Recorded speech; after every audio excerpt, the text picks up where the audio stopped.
Hi guys, my name is Saish and welcome to the 8-Bit Going.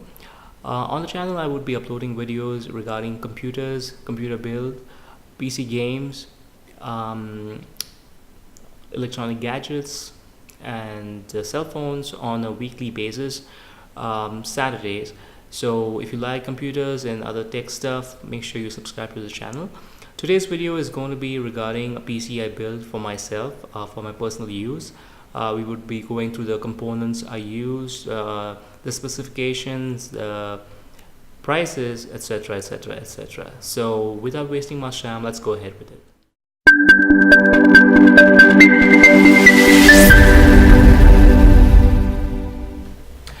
So before we go ahead, I just want to clarify a few things.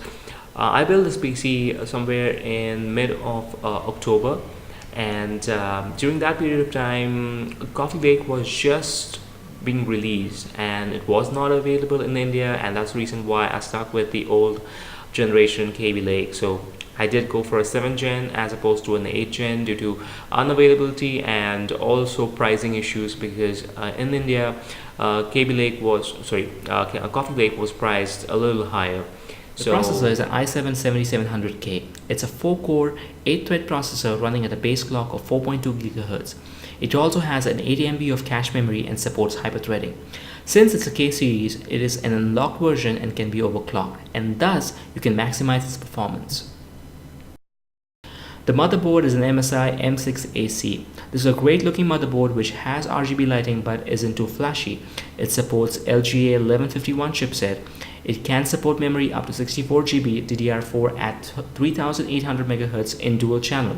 It has 3 PCIe into 16 slots, 2 M.2 slots, 2 USB 2.0 slots, 3 USB 3.0 slots, 1 USB Type-C slot, and plenty of audio output option.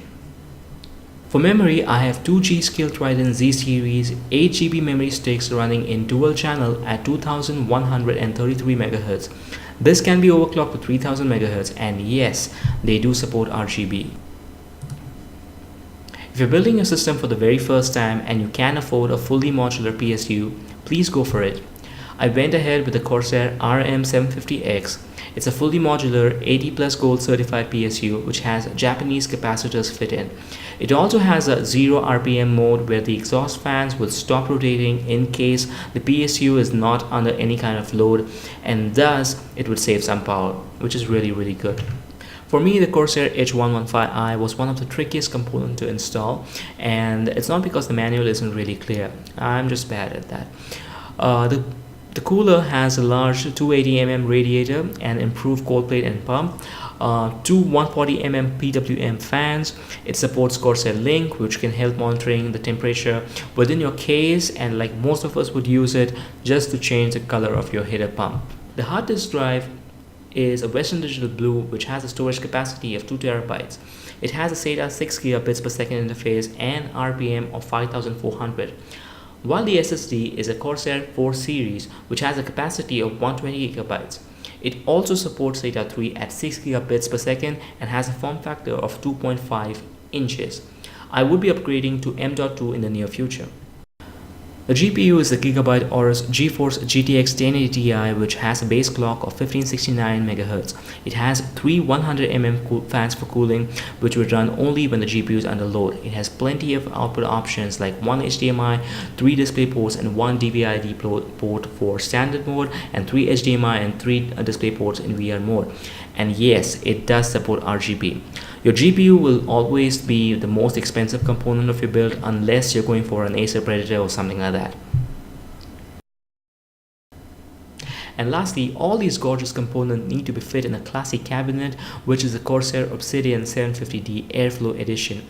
This case is really great. It has this wonderful brushed aluminum finish, a windowed side panel, twin 120mm fans for intake, easily removable dust filter at the top, which is magnetic, 9 expansion slot, modular hard cage drive system, and the list goes on and on.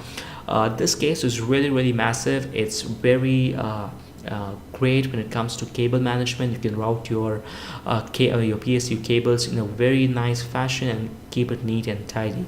So those were all the components I used for this build, guys. I hope you guys liked it. In case you wish to buy any of the mentioned products, I have links in the description below. You might want to check that out. Like I mentioned before, I built the system for my personal use. I would be using it for gaming, video editing, streaming games and streaming movies. And it should be good for a couple of years. There would be some minor upgrades here and there. One thing at the top of my mind is that I want to add an M.2 and see how it improves the overall performance. And second, I want to replace the radiator stock fans with RGB fans. Now, I am not digging the RGB trend, but right now I'm having this red theme going on with the mouse and the keyboard and the GPU and the RAM, and it's looking kind of nice. So I thought I might want to further the widen the horizon, if you will. Alongside that, guys, I would love to hear what you guys think about this video. If you guys like this, hit the like button and subscribe to the channel, please. It definitely will help me out. At the same time, let me know in the comments what I need to improve on. Your feedbacks and your comments will shape the future of this channel and help me make more such videos and provide better content. You can follow me on Facebook, Twitter, Instagram. I go by the name 8bitgoan, and also my social media links are in the description. You can visit me on my website as well, which is www.8bitgoan.com, where I would be uploading random tech related blogs on a regular basis. There also will be a big giveaway coming in a few weeks, probably during the Christmas weekend. So make sure you follow me on all my social networks to remain updated. Thank you so much, guys, for watching again, and you guys have a wonderful day and you take care.